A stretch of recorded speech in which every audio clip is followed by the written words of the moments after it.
Hi friends, welcome back to my YouTube channel. അപ്പോൾ guys, നമ്മുടെ ഇന്നത്തെ വീഡിയോ ഇപ്പം നബിദിനം കാര്യങ്ങളൊക്കെ അല്ലേ മദ്രസയിലൊക്കെ. അപ്പോൾ ഗെയ്സ്, നാളെ ഞങ്ങളുടെ നബിദിനം, അതായത് സെപ്റ്റംബർ 5 ആണ് ഞങ്ങളുടെ നബിദിനം. നബിദിനത്തിൻ്റെ തലേ ദിവസം സെപ്റ്റംബർ 4-നാണ് ഞാൻ നബിദിനത്തിൻ്റെ പർദ്ദ എടുക്കാനായിട്ട് പോകുന്നത്. അപ്പോൾ അതിൻ്റെയൊക്കെ ഒരു വീഡിയോസൊക്കെ കാര്യങ്ങളൊക്കെയാണ്. അപ്പോൾ എനിക്ക് മാക്സിമം വീഡിയോ എടുക്കാൻ പറ്റുന്നത് മാത്രമേ എടുക്കുന്നുള്ളൂ കേട്ടോ. അപ്പോൾ എല്ലാവരും ലൈക്ക് ചെയ്യണം. സോ ഗായ്സ്, അപ്പോൾ ഈ ഒരു ഡ്രസ്സാണ് ഞാൻ ഇടുന്നത്. സോ ഗായ്സ്, ഞങ്ങൾ പോവുകയാണ്. അവിടെ ചെന്നിട്ടുള്ള വീഡിയോസൊന്നും എടുക്കാനൊന്നും പറ്റില്ല. പിന്നെ ഉച്ചയൊക്കെ ആയിട്ട് വീഡിയോ എടുത്തു. അപ്പോൾ എൻ്റെ ഫ്രണ്ട് വന്നിട്ടുണ്ടായിരുന്നു, പേര് സഹനയാണ്. പിന്നെ ഇന്ന് ഞങ്ങൾക്ക് മദ്രസയിൽ പ്രോഗ്രാംസും കാര്യങ്ങളും സമ്മാനം കൊടുക്കലുണ്ടായിരുന്നു കേട്ടോ. പിന്നെ എനിക്ക് 5ാം ക്ലാസ്സിൽ ഡിസ്റ്റിങ്ഷൻ കിട്ടിയതിൻ്റെ ഫയലും പിന്നെ ഈ ഒരു ട്രോഫിയും കിട്ടിയിട്ടുണ്ടായിരുന്നു കേട്ടോ. നല്ല കുഴപ്പമില്ലാത്ത ട്രോഫിക്കായിരുന്നു.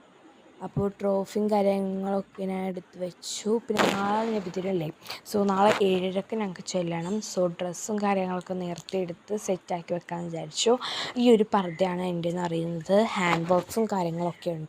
ആൻഡ് ഫ്രണ്ടിൽ ഇങ്ങനെ എന്താ പറയുക, നൂലൊക്കെ വെച്ചിട്ടുള്ളതും, പിന്നെ കൈ ലാസ്റ്റ് ഭാഗം ഇങ്ങനെ ചുരുണ്ടിട്ടും, പിന്നെ ഇങ്ങനെ എന്താ പറയുക, മുത്തുകളൊക്കെ ഒട്ടിച്ചതാണ്. പിന്നെ ഒരു ബ്രൗൺ ഷോളാണ് ഞാൻ ചുറ്റൊന്നും ഇല്ല കേട്ടോ. ആൻഡ് ഇതെൻ്റെ ഫ്രണ്ടിന് മക്കന് കൊടുക്കാനുണ്ട്. സോ ഇത് എൻ്റെ ബെസ്റ്റ് ഫ്രണ്ടാണ്, കാണിച്ചില്ലായിരുന്നു, അവളുടെ മക്കനും കൊടുക്കാനുണ്ട്.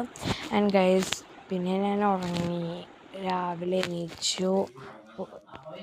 മക്കനെ ചുറ്റിക്കൊണ്ടിരുന്ന സമയത്ത് വീഴെടുക്കാൻ വിചാരിച്ചു. പിന്നെ ഗൈസ്, ഞങ്ങളുടെ നബിദിന റാലി ആഘോഷങ്ങളൊക്കെ കഴിഞ്ഞു. പിന്നെ കുറേ മിഠായികൾ കിട്ടിയിട്ടു. ഇത് മാത്രമല്ല, കുറേ കിട്ടിയിട്ടുണ്ടായിരുന്നു. അതൊക്കെ താഴത്തും കാര്യങ്ങളും ഇവിടേക്ക് വെച്ചിട്ടൊക്കെയായിരുന്നു. അപ്പം എൻ്റെ കയ്യിലുള്ളത് മാക്സിമം ഞാൻ എടുത്തിട്ടുണ്ടായിരുന്നു. ആൻഡ് ഇന്ന് റാലിയൊക്കെ ഉണ്ടായിരുന്നപ്പോൾ കൊള്ളായിരുന്നു, എനിക്കിഷ്ടപ്പെട്ടു. പക്ഷെ നടന്ന് ലാസ്റ്റ് കാല് നല്ല പെയിനായിരുന്നു. അപ്പം പിന്നെ മദ്രസയിൽ നിന്ന് വേറെ മദ്രസയിൽ നിന്ന് ആൾക്കാരൊക്കെ വന്നായിരുന്നു. ആൻഡ് നെക്സ്റ്റ് അങ്ങനെ ഓരോരുത്തർ വീടുകൾക്കും ഞങ്ങൾ ഐസ്ക്രീമൊക്കെ കൊടുക്കും. അപ്പോൾ ഐസ്ക്രീമും കാര്യങ്ങളൊക്കെ ഞങ്ങൾ എടുത്ത് വെച്ചു. പിന്നെ ഉച്ചയൊക്കെ ആയപ്പോഴാണ് പിന്നെ വീഡിയോ ഉള്ളത്. പിന്നെ ഗേസ് കുഴിമന്തി വാങ്ങിച്ചിട്ടുണ്ടായിരുന്നു ആദ്യം. സോ നല്ല അടിപൊളി കുഴിമന്തി ആയിരുന്നു. ഉച്ചയ്ക്ക് ആയപ്പോൾ നല്ല അടിപൊളി കുഴിമന്തിയും ഐസ്ക്രീംസും ഒക്കെ കഴിച്ചു. പിന്നെ ഞങ്ങൾ ലാസ്റ്റ് ആയപ്പോൾ ഒരു സ്ഥലം വരെ പോകണതാണ്. അതിൻ്റെ ഉള്ള വീഡിയോ വേറെ ആയിട്ട് തരാം. Bye bye.